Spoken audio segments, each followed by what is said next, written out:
अस्सलाम वालेकुम and most welcome to my channel में। आज हमारी आर्टिफिशियल इंटेलिजेंस की क्लास नंबर 17 है। आज हम पढ़ने जा रहे हैं हिल क्लाइंबिंग सर्च के बारे में। सबसे पहली बात कि hill climbing search inform search है, तो ये ह्यूरिस्टिक वैल्यूज़ का यूज़ करेगा अपनी सर्चिंग को परफॉर्म करने के लिए। दूसरी बात के क्वेश्चन ये आता है कि हिल क्लाइंबिंग सर्च है क्या और ये किस तरह से अपनी सर्चिंग परफॉर्म करता है। इस सारी चीज़ को समझने के लिए आप रियल लाइफ की हिल क्लाइंबिंग की एग्जांपल ले सकते हैं और नाम से भी जाहिर है कि ये बिल्कुल जिस तरह रियल हिल क्लाइंबिंग है उसी तरह से वर्क करता है। हिल क्लाइंबिंग में आप करेंगे क्या, लेट्स से कि ये एक पहाड़ है जिसको आपने चढ़ना है। तो पहाड़ चढ़ने का क्या मतलब है कि आप पहाड़ चढ़ रहे हैं तो तब तक आप चढ़ेंगे जब तक आपको चढ़ाई मिलेगी, जब तक आप ऊपर की तरफ जा रहे होंगे। और ये पॉइंट वो पॉइंट है जिसको हम कह लें कि ये पहाड़ का पीक है या मैक्सिमम पॉइंट है। तो आप जैसे ही यहाँ पहुँचेंगे आप वहाँ पर रुक जाएंगे, ठीक है। तो यही सारी चीज़ के ऊपर हमारा हिल क्लाइंबिंग सर्च काम करता है। तो इसलिए हम कह सकते हैं कि it is a greedy approach. ये हमेशा अपने से बेहतर की तलाश में रहता है और ये तब तक सर्चिंग परफॉर्म करेगा जब तक उसको अपने से बेहतर सोल्यूशन मिलता रहेगा, ठीक है। तो हिल क्लाइंबिंग सर्च एल्गोरिथम दो तरह के प्रॉब्लम्स में बहुत अच्छा काम करता है और उन्हीं प्रॉब्लम्स के लिए हम इसको यूज़ करते हैं।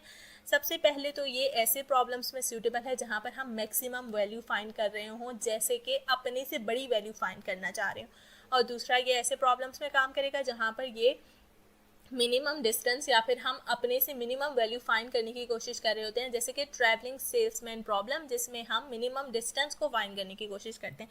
यहाँ पर जो हमने सर्च ट्री लिया है या सर्च स्पेस लिया है उसमें भी हम अपने से मिनिमम वैल्यू फाइंड करने की कोशिश करेंगे और हिल क्लाइंबिंग का यूज़ करके करेंगे। तो हम किस तरह से करेंगे वो सारी चीज़ें देख कर आपको ये बात बहुत अच्छी तरह से समझ आ जाएगी कि how it is a greedy approach. दूसरा फीचर हमारे पास ये है कि it has no backtracking. ये किसी तरह की बैक ट्रैकिंग नहीं कर सकता क्योंकि ये सारे पाथ्स को भूल जाता है, उसको मेमोरी में नहीं रखता, जिसकी वजह से ये अगर इसको अच्छा सोल्यूशन नहीं मिल रहा तो ये वापस पीछे जा नहीं सकता। लेकिन ये आपको गुड सोल्यूशन ज़रूर देगा, ये आपको बेस्ट सोल्यूशन नहीं देगा, ठीक है। लेट्स से कि अब हम अपने एग्जाम्पल को सॉल्व करने लगे हैं और लेट्स से कि ये हमारा सोर्स नोड है जहाँ से हम अपनी सर्चिंग स्टार्ट करेंगे। तो सर्चिंग परफॉर्म किस तरह से करेंगे, यहाँ पर आप जो रेड कलर में देख रहे हैं ये सारी ह्यूरिस्टिक वैल्यूज़ हैं, ये रियल वैल्यूज़ बिल्कुल भी नहीं है। तो सबसे पहले हमने जिस नोड से स्टार्ट करना है, यानी कि ये जो हमारा सोर्स नोड है ये हमारा इस वक्त करंट नोड है और हमने इस नोड से आगे किस नोड की तरफ जाना है अब हम वो देखने लगे हैं, और जाना है भी या नहीं हमने वो भी देखना है। सबसे पहले जो सोर्स नोड है उससे आगे हमारे पास दो पॉसिबल पाथ्स हैं, एक ए की तरफ जा रहा है एक बी की तरफ। अब हम ए या बी की तरफ जा भी सकते हैं, यानी सबसे पहले तो हमने वो चेक करना है। अब हमारी जो एस की ह्यूरिस्टिक वैल्यू है वो है 12। अब ए और बी की ह्यूरिस्टिक वैल्यूज़ के साथ हमने एस की ह्यूरिस्टिक वैल्यू को कंपेयर करना है। अब एस की ह्यूरिस्टिक है 12 और ए की है 9, यानी कि ए एस से बेटर है, तो यानी कि हम ए की तरफ तो जा सकते हैं। लेकिन हम अभी जाएंगे नहीं क्योंकि हमने बी को भी तो चेक करना है। बी को हम चेक करेंगे, बी की ह्यूरिस्टिक वैल्यू है 11 जो कि 12 से तो बेहतर है, यानी कि हम बी की तरफ भी जा सकते हैं। तो ये तो डिसाइड हो गया कि हम एस से आगे जा ही सकते हैं, ठीक है। हम दोनों पास हमें ऐसे मिले हैं जो हम एस से आगे जा सकते हैं, जो एस से बेहतर हैं। अब हमने ये डिसाइड करना है कि इन दोनों में से कौन सा बेहतर है। जाहिर है ग्रेडी अप्रोच है, वो सबसे बेहतरीन सोल्यूशन को चूज़ करने की कोशिश करता है, ठीक है। तो अब हमने बी और ए को देखा तो जाहिर है ए की वैल्यू बी से भी कम है ह्यूरिस्टिक की, तो ए यानी कि बेस्ट है या बेहतर है इस वक्त, तो हमने ए को एक्सप्लोर कर लिया। मीनवाइल आपको याद होगा कि ये बैक ट्रैकिंग नहीं कर सकता क्योंकि ये बाकी सारी चीज़ को भूल जाता है और मेमोरी में नहीं रखता। इसका मतलब जैसे ही ये ए को एक्सप्लोर करेगा ये इन सारी चीज़ों को भूल जाएगा और ये बैक ट्रैक नहीं करेगा, ठीक है। सिमिलरली अब हमारे पास ए के आगे तीन पाथ्स हैं, तीनों को हम देखेंगे कि ए से बेहतर हैं या नहीं। सी को देखा हमने, सी की है 8 वैल्यू, ए की है 9, तो यानी कि सी तो बेहतर है, हम जा सकते हैं सी की तरफ। अब हमने डी के साथ चेक किया, डी की ह्यूरिस्टिक भी है 9 और ए की ह्यूरिस्टिक भी है 9, यानी कि ए और डी दोनों की ह्यूरिस्टिक वैल्यूज़ बराबर हैं। तो ये यानी कि नेक्स्ट नोड आपके करंट नोड से बेटर तो नहीं है, तो यानी कि आप डी की तरफ तो नहीं जाएंगे। ये भी हिल क्लाइंबिंग की एक प्रॉब्लम है जिसको मैं आगे डिस्कस करूंगी, तो वहाँ पर मैं आपको समझाऊंगी कि इस प्रॉब्लम को क्या कहते हैं। ठीक है, तो ये डी को तो एक्सप्लोर नहीं करेगा। सिमिलरली अब ए से आगे एक और रास्ता है ई की तरफ, आप उसको देखेगा, उसकी ह्यूरिस्टिक वैल्यू है 7, यानी कि वो जा सकता है। तो यानी कि ए से आगे हम एक तो सी की तरफ जा सकते हैं, एक ई की तरफ जा सकते हैं। ई की ह्यूरिस्टिक वैल्यू सी से कम है, जिसका मतलब ये है कि हम ई की तरफ जाएंगे, और ये हम चले गए ई की तरफ। अब आगे आप देखें, आगे ई के आगे कोई भी फर्दर नोड नहीं है, तो यहाँ पर हमें अपनी सर्चिंग स्टॉप करनी पड़ेगी, और हमें पाथ क्या मिल गया, एस ए ई। तो यहाँ पर हिल क्लाइंबिंग के पास हमारी कुछ प्रॉब्लम्स हैं, हम उनको डिस्कस करेंगे, और मैंने ये सर्च ट्री इसीलिए लिया है कि इसमें उन सारे प्रॉब्लम्स को डिस्कस करने के लिए हमारे पास मेन पॉइंट्स हैं। यहाँ पर सबसे पहले प्रॉब्लम जिसको हम हाईलाइट करना चाह रहे हैं वो ये है कि हम ई की तरफ पहुँच गए। ये भी एक अच्छा सोल्यूशन है, जाहिर है 12 से बेहतर है 7, 9 से भी बेहतर है 7, तो यानी कि ये एक अच्छा सोल्यूशन ज़रूर है। लेकिन आप देखें 7 से कम कॉस्ट वाले नोट्स भी हैं। जब ये बैक ट्रैक नहीं करेगा तो जाहिर है ये इन तक पहुंचेगा ही कैसे, क्योंकि ये इन सबको तो भूल चुका है, इसने पाथ को तो याद ही नहीं रखा कि ये बैक ट्रैक कर सके। तो जिसकी वजह से हमें अपनी सर्चिंग यहाँ स्टॉप करनी पड़ेगी, और ये सबसे पहली प्रॉब्लम है हिल क्लाइंबिंग की, जिसको हम आगे डिस्कस करेंगे और फिर वापस इस ग्राफ की तरफ आएंगे। ठीक है, सबसे पहले यहाँ पर एक एडवांटेज कुछ लिखी हुई है, हम उनको पढ़ लेते हैं। सबसे पहला एडवांटेज ये है कि ये क्विक सोल्यूशन फाइंड करता है, और TSP यानी कि ट्रैवलिंग सेल्समैन प्रॉब्लम्स जैसी प्रॉब्लम्स के लिए सबसे अच्छा वर्क करेगा हिल क्लाइंबिंग सर्च। दूसरी बात, ये लेस मेमोरी कंज्यूम करता है। लेस मेमोरी किस तरह से कंज्यूम करेगा, जाहिर है ये बाकी पार्ट्स को तो मेमोरी में रखता ही नहीं है, उनको भूल जाता है, इसीलिए ये बहुत ही कम मेमोरी कंज्यूम करेगा।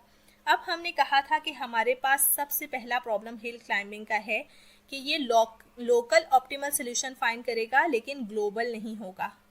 उसको हम कहते हैं लोकल मैक्सिमा प्रॉब्लम भी कह सकते हैं। अब ये है क्या, आपको रियल लाइफ हिल क्लाइंबिंग के थ्रू समझाती हूँ। लेट्स से कि हमारे पास ये 2 पहाड़ हैं, ठीक है। अब हिल क्लाइंबिंग में आप करेंगे क्या, चढ़ रहे हैं पहाड़ पे, चढ़ेंगे चढ़ेंगे चढ़ेंगे, जैसे ही आप इस मैक्सिमम पॉइंट पे पहुंचेंगे आप स्टॉप कर जाएंगे, आप वापस नीचे नहीं जाएंगे और दूसरे पहाड़ पे नहीं चढ़ेंगे।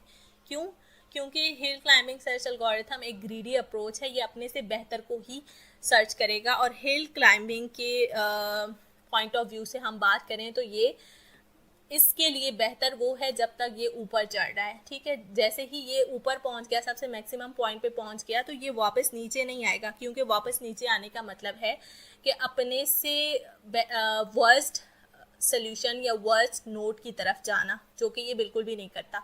इसीलिए क्या होगा कि हम यहाँ पर पहुँच जाएंगे, हमें लोकली एक मैक्सिमम सोल्यूशन तो मिल गया, लेकिन हमारे पास ग्लोबल मैक्सिमम जो सोल्यूशन था, सबसे ऑप्टिमल जो सोल्यूशन था, हम उसकी तरफ जा ही नहीं सकते, क्योंकि ये तो वापस नीचे आने को तैयार ही नहीं है। या फिर अगर हम इस सर्च स्पेस के पॉइंट ऑफ व्यू से बात करें तो ये बैक ट्रैक करने को तैयार ही नहीं है।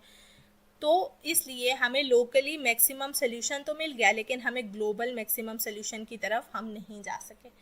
इसका सोल्यूशन यही है कि आप बैक ट्रैकिंग को इंट्रोड्यूस कर लें। इसके अंदर आप विजिटेड नोट्स का एक लिस्ट बना लें, ठीक है, जिससे आप बैक ट्रैक कर सकेंगे। तो लेट्स से कि हमने इस प्रॉब्लम में बैक ट्रैकिंग को इंट्रोड्यूस कर लिया, लेट्स से। तो यहाँ पर ये पहुँचा 7 को उसने देखा, अब ये इससे आगे जा नहीं सकता, और इसको अब ये देखना है कि हम जिस सोल्यूशन पे पहुँचे हैं ये लोकल मैक्सिमम तो नहीं है, कहीं हमें ग्लोबल मैक्सिमम को भी तो सर्च करना चाहिए। ये बैक ट्रैक करेगा और ए की तरफ चला जाएगा। तो अब हम क्या करेंगे, सी को एक्सप्लोर कर लेंगे। अब सी के आगे 2 पाथ्स हैं, इन दोनों में आई बेहतर है, सी जो है आई को एक्सप्लोर करेगा। आई के आगे 2 पाथ्स हैं, बेटर क्या है, एम है, इसको एक्सप्लोर करेगा। अब आप पूरे ग्राफ में देख सकते हैं कि जो एम था, एम की ह्यूरिस्टिक क्या है, 0, तो यानी कि आपको ग्लोबल मैक्सिमम भी मिल गया, सबसे ऑप्टिमल सोल्यूशन भी मिल गया बैक ट्रैकिंग का यूज़ करके। ठीक है, तो आपने एक प्रॉब्लम को तो कर लिया सॉल्व हिल क्लाइंबिंग। दूसरा problem, the cost of all neighbour nodes are same, जिसको हम कहते हैं प्लेट्यू या फ्लैट मैक्सिमम प्रॉब्लम कह सकते हैं। ये क्या है, अब पहाड़ में ऐसे पॉइंट्स भी तो हो सकते हैं जहाँ पर आपकी सरफेस बिल्कुल फ्लैट हो। फ्लैट होने का क्या मतलब है कि ये अगर आपका करंट नोड है, लेट्स से ये, तो इसके आसपास जितने भी नोड्स हैं उन सब की कॉस्ट सेम है। तो इस केस में भी हिल क्लाइंबिंग स्टक हो जाता है, उसको नहीं समझ में आता कि अब सारे नेक्स्ट नोड्स की भी कॉस्ट सेम है तो हमें चूज कौन सा करना है। लेट्स से यहाँ पर भी आप देखें ए की वैल्यू भी 9 थी, डी की वैल्यू भी 9 थी, ये इसको फर्दर एक्सप्लोर ही नहीं कर सकता था। और लेट्स से यहाँ पर भी आप पोज कर लें कि जो बी की वैल्यू है वो है 9, और लेट्स से कि यहाँ पर ए की वैल्यू 9 के बजाय कुछ और है, फिलहाल के लिए हम अज्यूम कर लेते हैं कि 10 है।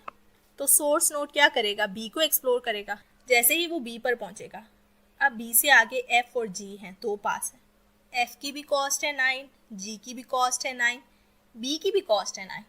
यही वो प्रॉब्लम है जिसके बारे में मैं डिस्कस कर रही थी, फ्लैट मैक्सिमम प्रॉब्लम जिसको कहते हैं।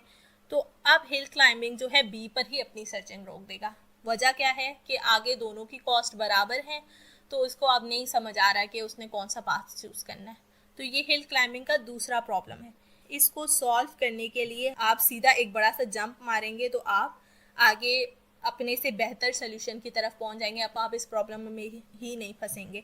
तो यहाँ भी सिमिलरली आप यहाँ से लेट्स से कि आपने 9 से सीधा जंप मारा, या आपने 9 से बी से कोई और रैंडम वैल्यू पिक कर ली, लेट्स से कि आपने जे पिक कर लिया, ठीक है। तो अब आपको ये प्रॉब्लम जो यहाँ पर पेश आ रही थी उस पर फंसना ही नहीं पड़ा, ठीक है। ये थी हमारी दूसरी प्रॉब्लम और उसका सोल्यूशन भी बता दिया। अब लास्ट प्रॉब्लम हमारे पास ये है कि can't change direction due to slow, जिसको हम कहते हैं कि रिज प्रॉब्लम। रिज प्रॉब्लम आप कह लें कि ये जो सबसे पहला प्रॉब्लम था उसका ही एक स्पेशल केस है।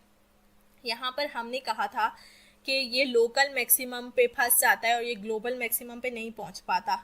इसकी एक रीज़न तो बैक ट्रैकिंग है, दूसरा रीज़न ये है लेट्स से ये यहाँ पे चढ़ के ऊपर जा रहा है और ये वापस नीचे नहीं आ रहा। क्यों? क्योंकि जब इसको वापस नीचे आना है तो अपनी डायरेक्शन चेंज करनी पड़ती, तो डायरेक्शन ये चेंज नहीं कर पाता हिल क्लाइंबिंग सर्च। तो ये क्या करेगा, वहीं पे स्टक हो जाएगा, ये तो डायरेक्शन चेंज करेगा ही नहीं।